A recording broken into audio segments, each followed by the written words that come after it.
everyone, and welcome to another episode of Drinking and Reading. Coffee and weird tales. And happy Halloween! It's the 31st of October 2019. I've been a little bit crap this year, but yeah, in my defense, I don't really have a defense. But you know, it's still early in the day. And by early I mean 1 in the afternoon. There's still time. Anyway, here we are again, and I think we're on episode 4 now of Dimensional Doors by Hans Bach. And where last we left Eddie, he was, you know, I don't think much had happened. He'd gone into a room with Aslanvik, and they looked at some picture frames with empty pictures, and then something happened and they became dimensional doors to other worlds. And I think Aslanvik offered Eddie, what did he offer him? Like a world in exchange for services of some sort. We don't know what the services are yet. Personally, for me, I might have told Aslanvik to fuck off and just have left, but you know, Eddie's different, isn't he? Eddie's different, yeah. Anyway, where are we? Yes, so Aslanvik had a dog, and presumably not a very friendly one.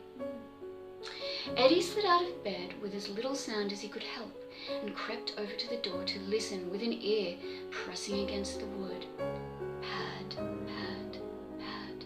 He knelt and squinted through the keyhole, but the hall was dark and he could not discern what was making the noise. There was no key in the lock, no bolt on the door. Evidently, the walking thing could not twist a doorknob, as some dogs can. Or could it?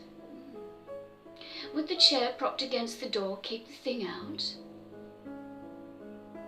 Eddie sniffed. Aslanvik must be burning incense. There was that sharply sweet odor which he had noticed on the stairway. He returned to the bed, but still could not sleep, lay rigid, cold shudders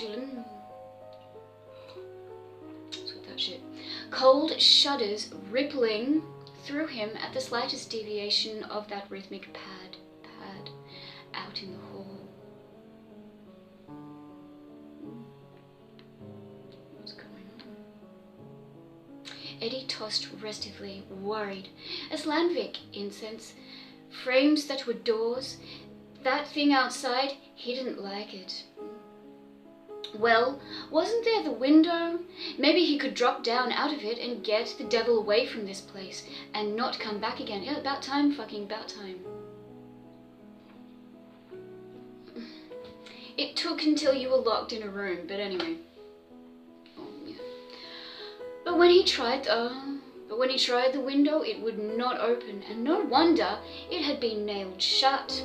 Its glass was pebble-surfaced. He could not see through it, so just fucking smash it. Still, he did go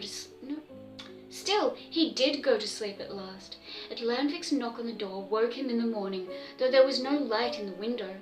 "Get dressed," Aslanvik bellowed. "Breakfast is ready."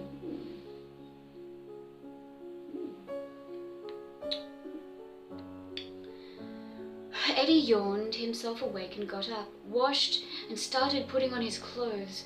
Out of curiosity, he opened the closet door and glanced within. There was a hat on a shelf, an old coat on a hook, and a pair of neckties, in a bad shape, on the floor. They were not Aslanvik's. The coat and hat were too small for him. Eddie shut the door, finished dressing, and cautiously stepped out into the hall. The animal, whatever it had been, was no longer on sentry duty. Aslanvik called genially from the kitchen, "Eddie, aren't you dressed yet? The cereal's getting cold. The cereal's getting cold." Anyway, yeah. Eddie ambled into the kitchen. The table was set. Aslanvik seated, Eddie joined him.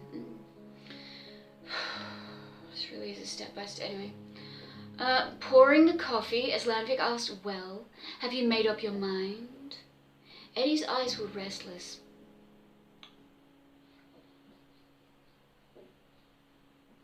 He was sure now that if he had decided to go, that as Landvik would not allow it, he'd have to try a ruse. "I'd like to stay." The coffee pot had been poised in midair while the giant awaited the answer. As Landvik set down the percolator, "Good. Only I'll have to go out and notify my friends of a change of address." As Landvik did not like that. "Can't you mail them this address? Must you go in person?" "No, I think I ought to see them." "Nonsense," said Landvik said with finality. "I'll find you a postcard and you write them. I'll mail it for you next time I go out." He fished into a pocket. "Yes, here's a card, a little soiled." He proffered a pen. "I think there's ink in this. Go ahead, write whatever you like. This address is..." He lifted his gaze to the ceiling. This is getting weird. In thought. 629 Oakley Street. Yes, 629 Oakley Street. He stared at Eddie, who uncomfortably... excuse me. Who uncomfortably wrote on the card. As Landvik took back the pen, scanned the card and smiled unctuously. "There, simple as that. But now, eat your breakfast. We have things to do." Eddie, what did you get yourself into? After drinking, no. After dining, they stacked the dishes in the dining on breakfast. After eating breakfast, they stacked the dishes in the sink. As Landvik said, "Your chief duty here will be housekeeper. I haven't time for that." The place could stand a little going over, Eddie agreed. He was certain that as Landvik did not intend to mail the card, the giant would take no risks with his multiple locked-away secret. But how to feel the man out?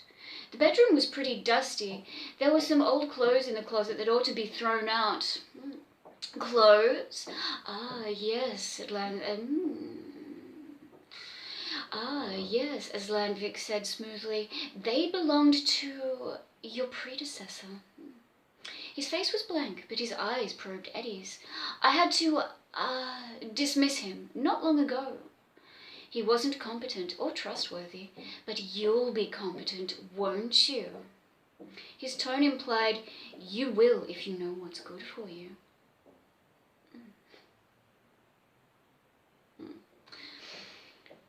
Ill at ease, Eddie choked as he answered, "Sure I will." "But I thought you were big and strong, Eddie. I thought you were a tough guy." The dishes were all stacked. "Come along," as Landvik said. "Turn out that light after you." He went to the room of the frames, ushering Eddie from frame to frame, unlocking each. That seems like quite a substantial, sort of an unbalanced trade. You can be my housekeeper and I'll give you a world in another dimension. Just jump out a fucking window. Smash a window, jump out. Yeah, anyway. Fuck. The dishes were all stacked. "Come along," as Landvik said. "Turn out that light after you." He went to the room of the frames, ushering Eddie from frame to frame, unlocking each of them in the same fashion with the ring which he called a key. None of the frames was alike. Some bore human figures, others animal forms. But there were so many of them that Eddie never really did get the chance to study them. The ring went into a different socket on each frame. As Landvik snapped open the doorways for just a second, then closed them and moved along, Eddie had the opportunity for the merest glimpse of what lay beyond.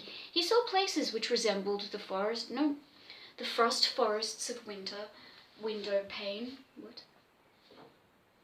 Eddie had the opportunity for the merest glimpse of what lay beyond. He saw places which resembled the frost forests of a window pane. Fuck. No. Okay.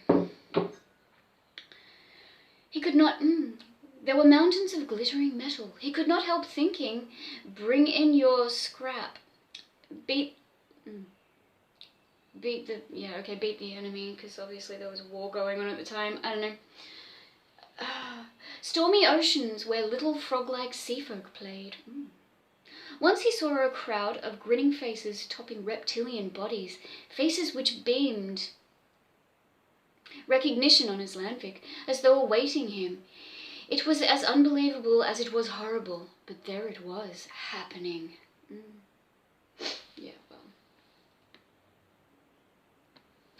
Why didn't Eddie wake, if it were only a dream? Yes. As Landvik gave him the ring and produced another for himself. Your duty, he said, is merely to lock each doorway after I have passed through it. The doors cannot be locked from the inside, fortunately. Unfortunately. And if I were to wander far from the entrance, he savoured the word, things might escape out into our own world. He did not state their natures, but Eddie gathered from his tone that they were not very friendly. Are you from another world, Islamic? Islamic pointed to a frame. I'm going to enter this one now. Use your key.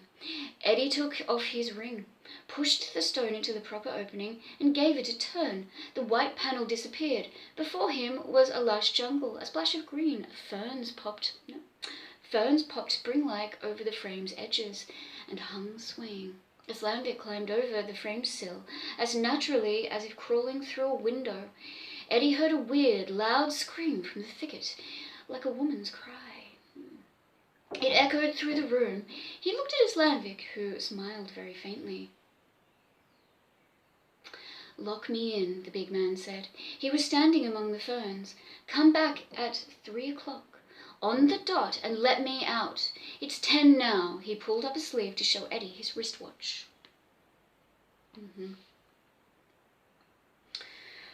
Time flies. Anyway, Eddie jerked the ring from the frame. The white panel reappeared, sealing Islamic behind it. Was he really in another world? Eddie tugged at the frame, and it slipped off its hook. It had been hanging like an ordinary picture. He replaced it on the wall. Now was his time to get out of this place. He made a dash for the entrance beyond the living room and stopped still. Why? Because when he reached the door, he heard sounds outside, unpleasant snuffling noises, and the sudden scrape of claws on the portal. Whatever was outside had heard him approaching, and the racket which it was making did not imply that it wanted to make friends. Eddie drew back from the door, then sidled back to it. He stooped to peer through the keyhole. His nostrils dilated at the fragrance of incense. He saw a flash of scaly green hide, the dull glint of a piggish eye, as the creature fretted before the door. He noticed short, sharp horns, also green, and long yellow fangs in a crocodilian maw. Well then. No chance of getting out, not this way. But what about the window? What about the window? After all this time, what about the window? If he's going to try and open it again, fuck. Just fucking smash it. Well, there were no windows, he discovered. Only the one nailed shut in his bedroom. He searched the kitchen drawers for a hammer and pried up the long spikes, then raised the window to blackness.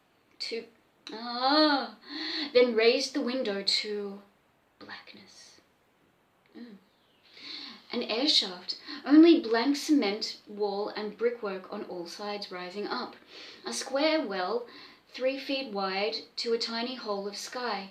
There was a possibility that he could climb the air shaft, nudging his back upward an inch at a time with his feet braced on the walls. But if he fell, no, there might be a chance to escape later. Something less drastic than this. He shut the window and hammered back the nails, as Landvik mustn't suspect he had tried to get out. He returned the hammer to its place, profoundly depressed. He was marooned in Aslandvik's house. Well, I think we're going to leave it at that, just because, you know, it's a good time to finish. I don't know how much time I've got left in it. This is quite a long story. It's a slow burn, but, you know, it's also fairly interesting, I suppose. Okay, and the next story is called House of Hate by Alison V. Harding. Her stories can be chilling, so maybe I'll read that next. Who knows? Who knows? Alright, well, no. Okay, yeah, whoa. Yeah, we're gonna leave it at that. So, I mean, yeah, Eddie's just, you know, not much happened in this episode, but a bit happened.